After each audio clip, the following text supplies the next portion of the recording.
be another. I would never want to be another. I would not change who I am just to fit in. I am me. I am not perfect, but I'm working on myself. Working to become the best version of myself. I am working on myself to continue to expand my own self through my own work, in my own way. I am me.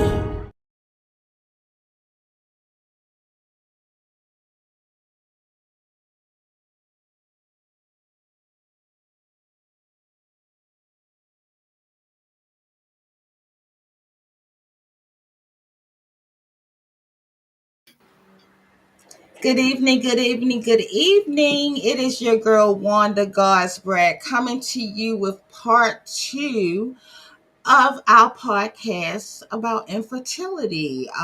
What happens when you've connected all the dots and you're ready to start your family and it doesn't go quite as planned?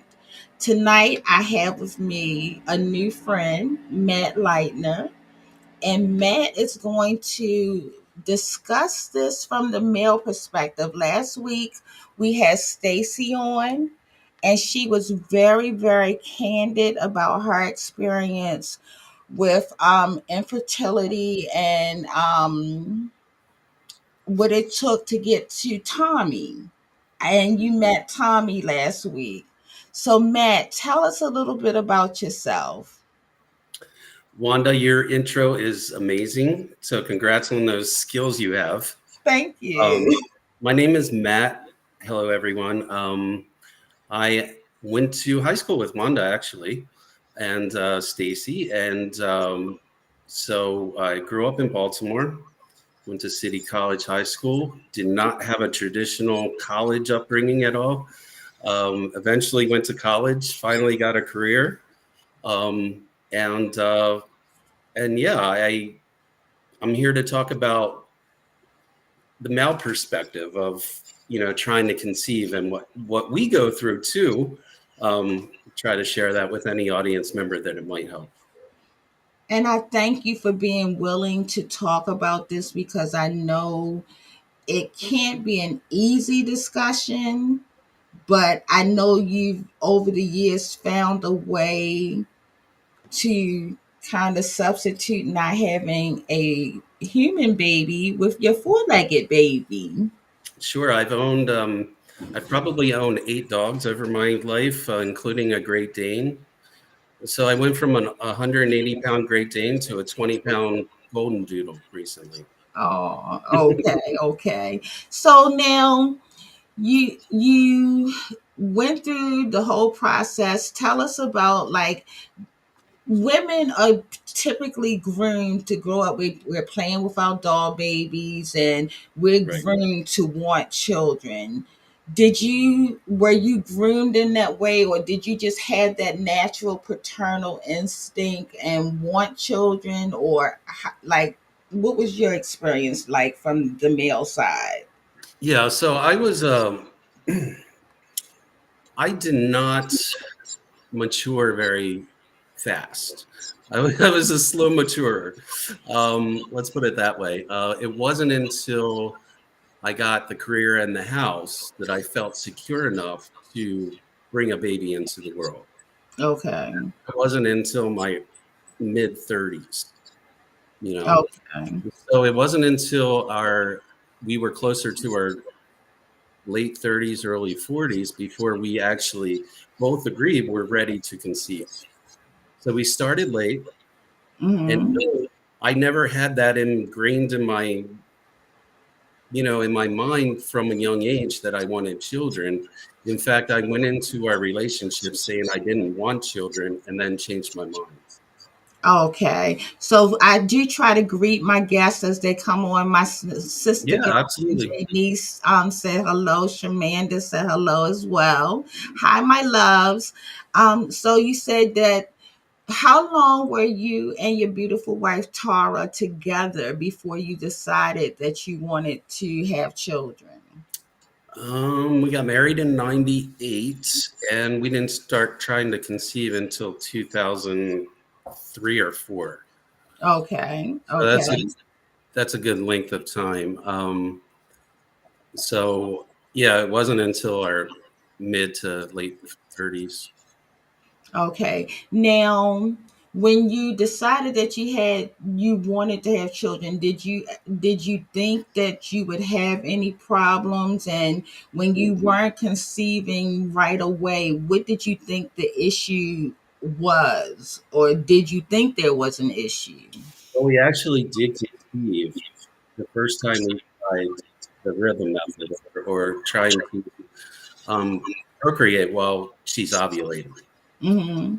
So we think like the first or the second time we tried using that method, she did get pregnant, and then she lost the child quickly after.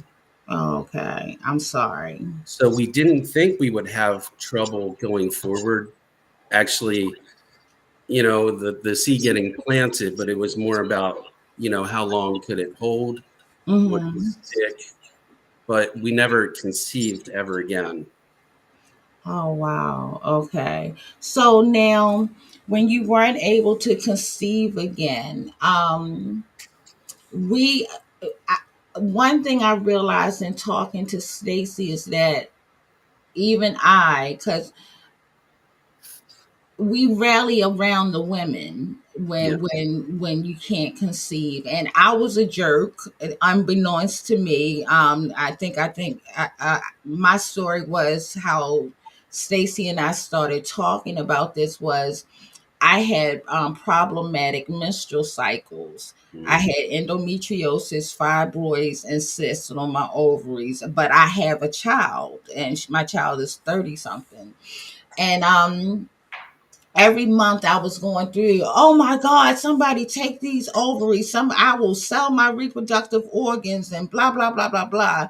And mm, Stacy so eloquently came into my inbox and said, Wanda, I understand you're just joking, but so many of us would give anything to be in your position, just if we could conceive, even to have that pain. So mm, that's how all of this came about, the conversation and everything. mm, And but I never once, like, I immediately gravitated to her, and in that journey, when and we could talk about it, but I never once considered her husband and his feelings in it. right. Yeah. So how does it feel like to, like, did you feel left out of the process when people were, now I don't want to say feeling sorry, but I guess people do kind of feel sorry for you. Yeah, it seemed to be that, our friend group, I go off with the guys, we play poker, we smoke cigars, whatever. And the Hmm. girls, they'll go off and do something else. And I'm not going to talk to my male friends about this. You know what I'm saying? Right. Um, That's, I was getting ready to ask you, is that a they're conversation you can have with the fellas? not at the poker table, Okay. but Okay. but maybe one on one with a friend of yours. I forgot the question, but Basically, it's like, did you feel left out of the process or feel unsupported? to a certain extent, nobody cared what I was feeling. It was all about, hey, there seemed to be more support around the female Okay. wife. Um, I didn't find any support, to be honest with you. So how did you cope with it, and how did feeling unsupported make you feel? Well, the fact that perhaps my infertility, um, the, I wasn't infertile. Let me put that. I had a low modality Hmm. in my sperm, and I had a low sperm count. Okay. So those reasons made me feel that it was me. Mm. It's my fault. It's because I smoked pot when I was younger. It's because I ride a bike. It's it's my fault. It's my boys that can't get it done. Mm. Okay. Um, so she has some fibroids as well. So it was a combination of both of us trying to beat this physiological challenge. And did it affect the way you two related to one another? Like, I'm hoping you didn't, but did one blame the other more so, or like did you go through that process, or Well, how did that? Tara, yeah, well, Tara was my best support. We communicate very well, which is, I think, why we've been married for so long. We would actually joke with each other and say, "It's Mhm. your fault. It's your fault," and kind of jokingly do that to take the stress off of our guilty feelings. That's good. Okay. Um, but as far as my support, Tara was my only support. Um, and we got through it without blaming each other, without having any fights. It was really sad when she had her miscarriage, and that was, a very sad time. But we got through that with unscathed pretty well. Okay. My friend Denise is saying thank you for this perspective. um, Now, you said that, of course, you couldn't sit at the poker table and discuss this with the fellas Well, you or could bring it whatever. up, but that's at your own risk. Like, yeah. So if you would have, like, did you have a moment where like you broke down and it's like you really wish that you could talk to the fellas, or was there anyone in particular that you could go to and say, man, I'm feeling this way, or did you just have to sort of, as they say, man up and hold it in? Yeah, I think the latter was more it. Because I, if you're at a poker table or even with a male friend and you bring it up, you're risking that it gets brought up in a male setting again where it's teasing. And, Okay. so I say you bring it up at your own peril, because you're going to hear about it later if you do, because it's not a manly thing to talk about. Okay. And You know what so I'm saying? I get it. I get it. But then it's like, that's, I guess women have it easy because we're allowed to be vulnerable. It's like you're not allowed that vulnerable space with something that was so important to you.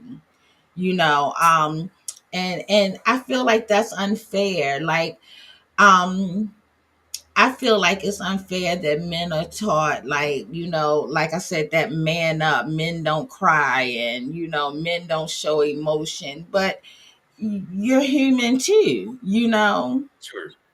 So, now, in dealing with this,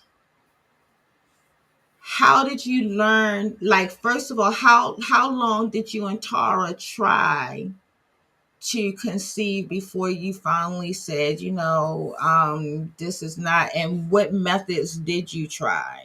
Mhm. Well, she would go to the drugstore and buy all kinds of ovulation tests. She would Hmm. buy many different brands just to make sure it was working. And Right. she would pee on sticks all day long until it Mhm. was ready to go. Um, and we tried for about, let's say, about 4 years. Mhm. Uh, Let me take that back. We tried for about 2 years with the ovulation tests, Okay.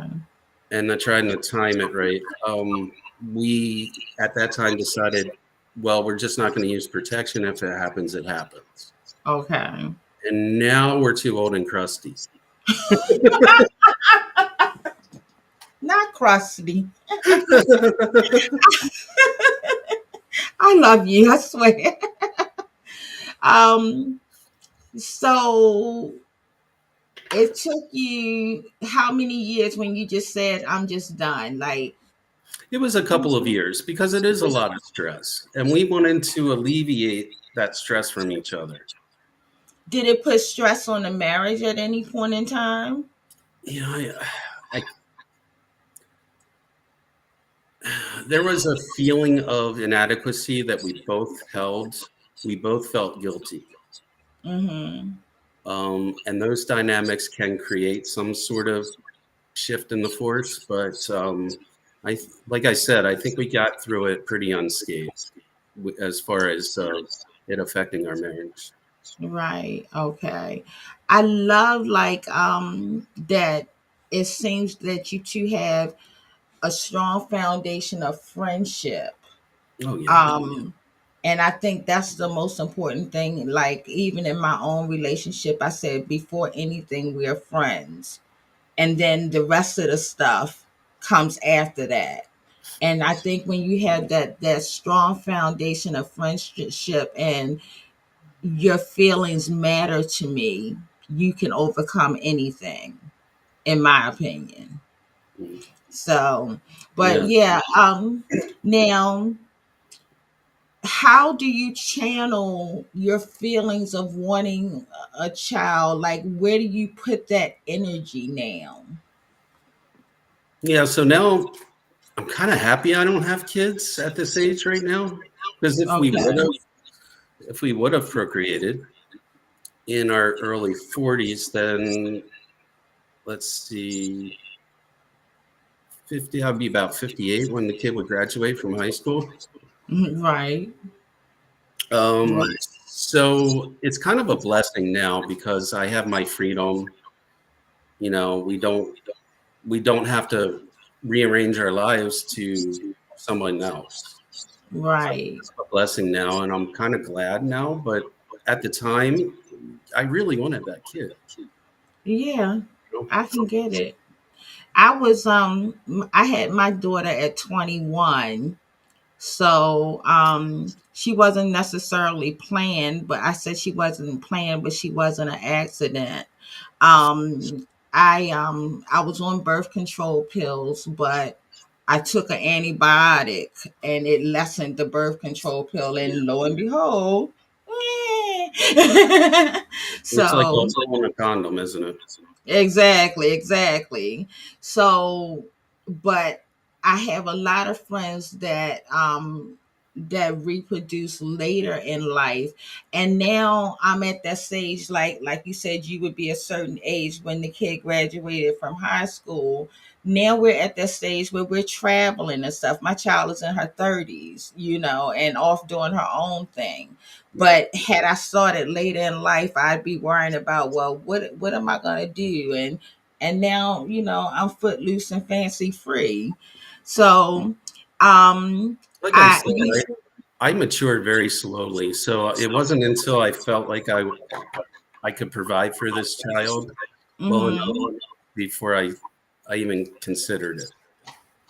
Well, and that was good because what I've noticed about men is like until they feel like they're at a certain place in life, financially stable, they don't want to get married, they don't want to have kids, and they don't, which is actually very good. So you want to be able to provide for that wife and your child. Now you have a four-legged baby. Yes, he's around here somewhere. His name is Oh, Louie. He's a golden doodle, and he's awesome. aw.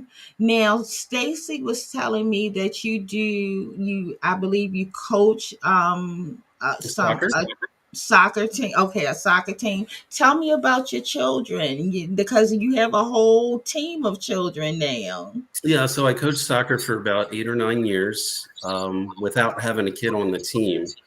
But kind of Hmm. all the other parents are like, "What is this creep doing?" With our kids.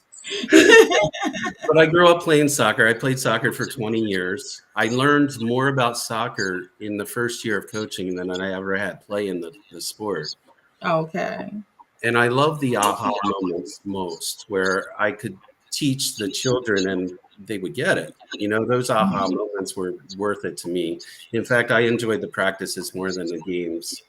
It wasn't Oh, about the winning, it was more about the teaching. And I really enjoyed my time I spent with other people's children and then can send them home. You know, my wife Tara, she teaches dance, and she's a dance teacher and teaches children too. So we both have had our share of working with children, but never had our own. But that's beautiful because you still get, I don't mean any harm, but sometimes it's good when you can love on them and send them home. That's just my opinion. You get to love on them, you get to teach them, you feel fulfilled, and then bye bye. So what is your greatest joy? You said you got more from the practices, like in your Mm. experiences with these practices with the kids, like what do you enjoy the most, what do you enjoy the least, how do the parents respond to you, you know? You have good teams and bad teams. You have good parents and bad parents. Mm-hmm. Each individual child is different. I almost had to call the police on one of my kids Mm. because he was hitting his teammates, and the parents were getting so upset that they said, "We're going to call the police if you don't." Oh wow. So there's levels of joy, but the most joy I got with soccer coaching was, like I said, those aha moments. Those uh, why are we okay? Line up here, not just line up here, but why are we lining up here? What's the purpose of us forming in triangles? What's the purpose Mm. of this? And it was teaching it was really getting their minds around the basics of the game that I never had growing up in all of my coaching. Okay. Okay. So it was really teaching them some solid techniques, um, and I worked very hard to give them the best practices. I planned my practices. I was on top of everything, and I put a lot of effort into it. And and I still keep in touch with some of my soccer kids today. That's So what I was just getting ready to ask you. I had do you run into them and what is their feedback to you? Because I was blessed just last week. One of me and my daughter are estranged right now. Her doing, I'm God sorry. said he has a work to do in her. I can't say it doesn't hurt, but I know I've been a good mom. So I can't do anything about it. Just like I have free will, she has free will. But one of her girlfriends reached out to me recently, just last week, and she said, "Mommy, I will love you forever." She said, "Thank you for being a safe place for me." She reminded me of taking her brother, and my daughter to a movie, and it was Freedom Writers, and I gave them an assignment. I was always, everything was a teachable moment. And she was like, "Thank you for loving me." Oh, So that's so sweet. I cried happy tears because when your own child is going through a moment, and you start to doubt yourself, and to know that, and one of her other girlfriends has made me honorary grandmother to her son. So I said, I can't be that daggone bad, but but when you run into the kids, what's the feedback that you get? Yeah, I don't actually run into them because I've moved away from that area. I used to live Okay. in Denton, Maryland. It's about 85% Trumpers, so I got Okay. out of there. Yeah.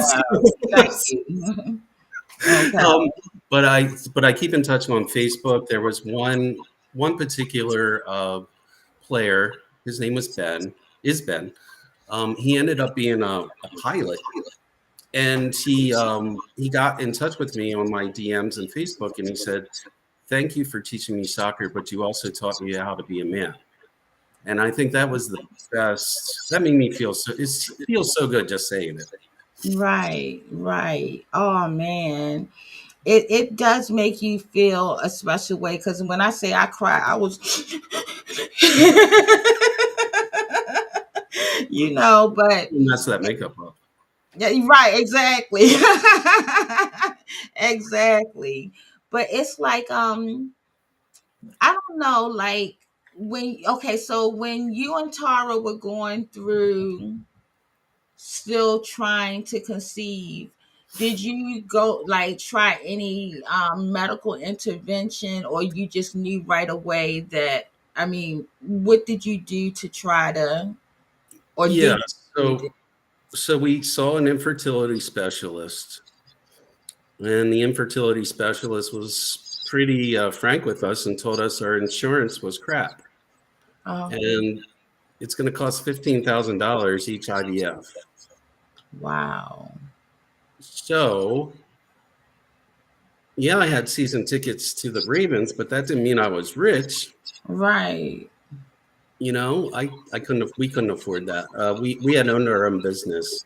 And so the only insurance that we could get was for a small amount of people, Mm-hmm. a large group policy. Right. Um, so we just decided not to go the IVF route. It was just cost preventive for us. I can understand that. Did you ever consider surrogacy, or was that the same thing? Um, we haven't considered surrogacy. We did consider adoption at one point. Okay. Um, that was also expensive, but there was a process that we could have probably afforded it. But I think we got to the age where we just thought, okay, we're too old now. So, um, but yeah, we didn't seek out anything else. We just kind of said, if it's going to happen, it's going to happen. Mm-hmm. And yeah, That makes sense though, because at least you were realistic and you didn't go into. I hate to put but if finances is a big part, and it's a major part in it. You didn't put yourself in debt well, trying some to. might say my priorities weren't there because I would have come up with the money. But let's remember, it's $15,000 per IVF. Right. They're not guaranteed at all. That's what I was about to say. You have a 50-50 shot. Mm-hmm. And then even if you are to get pregnant, then can you carry the pregnancy to term? So Exactly. And we were concerned about that as well. right, right. I mean, it's a blessing that you found other avenues of putting your parental feelings into play, like without being considered the creep, I commend you for that. I just really wanted to talk, like I said, because I had never, until I talked to Stacy and she mentioned you, never considered the male perspective. And I said, this is something that people need to be aware of, that our men need to be supported as well as the women when there's an issue, if it's a known issue, because so many people feel like they have to hide the fact that they're going through infertility issues, like they Mm-hmm. feel embarrassed, they feel ashamed. Exactly. you Yeah. know did you feel that? No, I don't get embarrassed about stuff. In fact, I'm going to tell you an R-rated story. Okay. Is that okay? Yeah, of course. So when we first saw an infertility specialist, the first thing they do is they check the male sperm. Mm-hmm. That's the easiest thing. If it's the male sperm, then we know what it is. We could take it from there. We lived in a country kind of geography. The lab to receive my sperm sample was 45 minutes away. The doctor Mm-hmm. told us the lab had to be at least 30 minutes stretched. So I told Tara, okay, these are our jobs. You're the driver. She didn't know where she was going, so I was the navigator masturbator.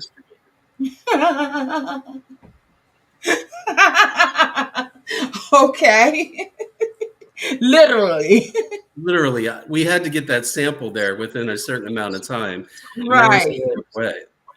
And then how do you concentrate on the twos? Like, you got to get your mind in place for one thing, but you got to show her. Oh, that's hilarious. We got an LOL from someone. Yeah, that's my sister Denise. That's a good one. Yeah, Yeah, the but so pictures.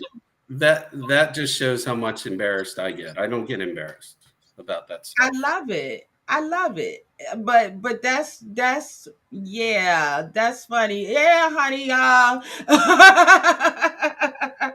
and take a left here and uh-uh.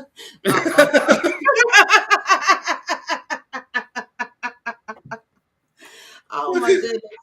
But yeah, I am so glad that Stacy made this introduction. We're gonna be friends, Matt. You've not heard the last of me.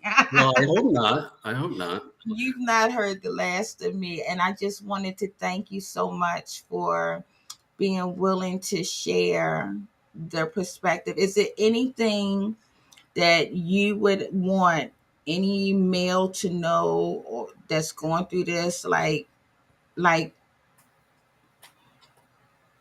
how to navigate it, how to push Yeah. through it, or Well, I had Tara for support. If you don't have your wife for support, then you got to find it somewhere else because this whole man up and suck it up thing, is not going to work. right, You got to find maybe your mom, maybe your grandma, maybe your niece. Usually a female will be more receptive to the inner workings of procreation than men for some reason. mhm, But if you find a sensitive man, he could be good support for you as well. You just have to find that support and don't stop looking for it because it's out there. I like that. I like that. And it's a shame, like it's easy for us to have a sisterhood. It would be nice if you guys could have a brotherhood around that, but again, that male got to be macho and can't show emotion or whatever, and men cry in the dark.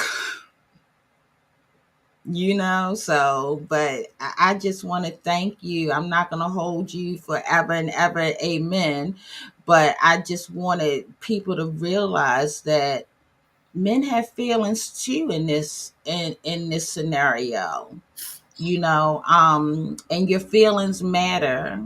And hopefully if there's a male out there that will watch the show, they know that it's okay to have those feelings, it's okay to share.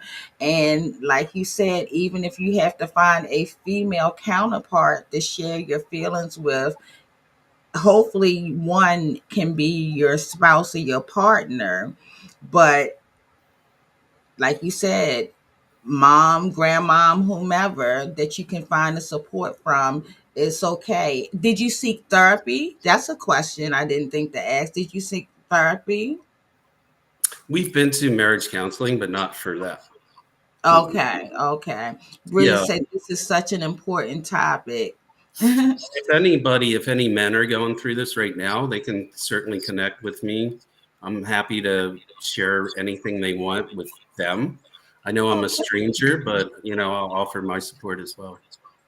Thank you, Matt. I appreciate that. I'll definitely put that up. I shared this on your page, and I shared it to my stories. I'm going to share it to my Facebook group as well. And it's on YouTube and Twitch and all of that other good stuff. So Bridget, you said this is such an important topic. I hope you'll go back and watch last week's episode as well, where my girlfriend Stacy was talking about her journey with infertility. And then absolutely good topic. Wanda's world is so good. Oh, thank you, Manda Panda. So I'm gonna go and let you go. Tell Tara, connect with me. You have my number and everything. We can do the makeup thing because Oh, I we're gonna love be friends, Wanda. how. We're gonna be friends. Oh, we already are. Don't you feel Yeah, it? I feel it. Can you feel it? Ow, can you feel Keep it? going. Okay. But so with that, I'm gonna say good night to everyone. Thank you guys for joining in with me. I just had to have the male perspective once I had Stacy on and little Tommy.